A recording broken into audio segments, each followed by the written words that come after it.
Welcome back to my channel. Today I'm making oyster mushroom risotto.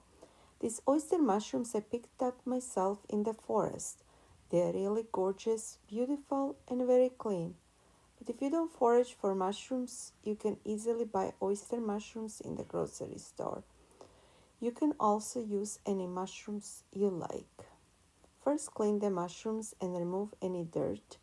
Try not to wash or soak them in water because mushrooms absorb water very quickly. Now we start by caramelizing the onion in a pan with a little bit of oil and then also add some chopped garlic and let everything cook for a minute until it becomes nice and fragrant. Oyster mushrooms are very soft, so you don't really need a knife. Just use your hands to gently tear them into thin strips. Once your onions are nicely caramelized, add the prepared mushrooms to the pan. Stir them well so they absorb the oil and heat.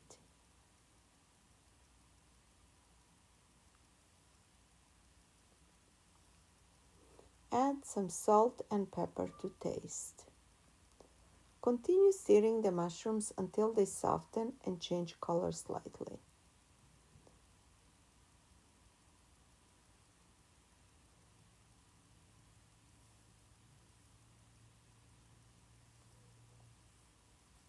Next, add Italian risotto rice to the pan and mix everything together. Cook the rice according to the instructions on the package.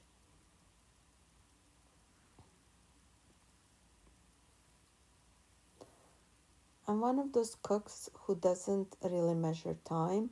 I usually cook by feeling, by looking, and by tasting. So it's hard for me to say. So there you go. The mushrooms and the onions have created a nice golden color. And now you add your rice and cook it accordingly to the instructions on the package.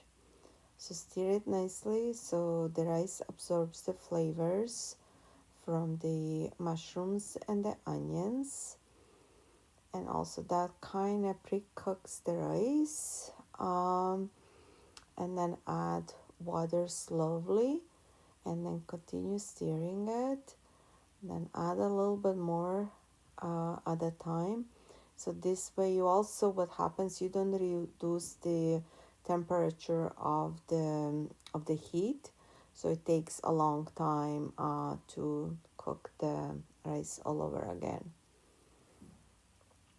Because the rice and mushrooms are both quite light in a color, I like to add a little bit of tomato paste. It gives the risotto a bit of color and extra flavor. And so as everything cooks together, the mushrooms and rice will develop a nice golden color. And that is it. The risotto is ready. And today I'm serving it with pork chops, but you can enjoy it on its own or serve it with a chicken, beef, veal, pork, or anything that you like. Enjoy and let me know how it turns out. And always sprinkle with a little bit parsley. Enjoy. Thank you for watching.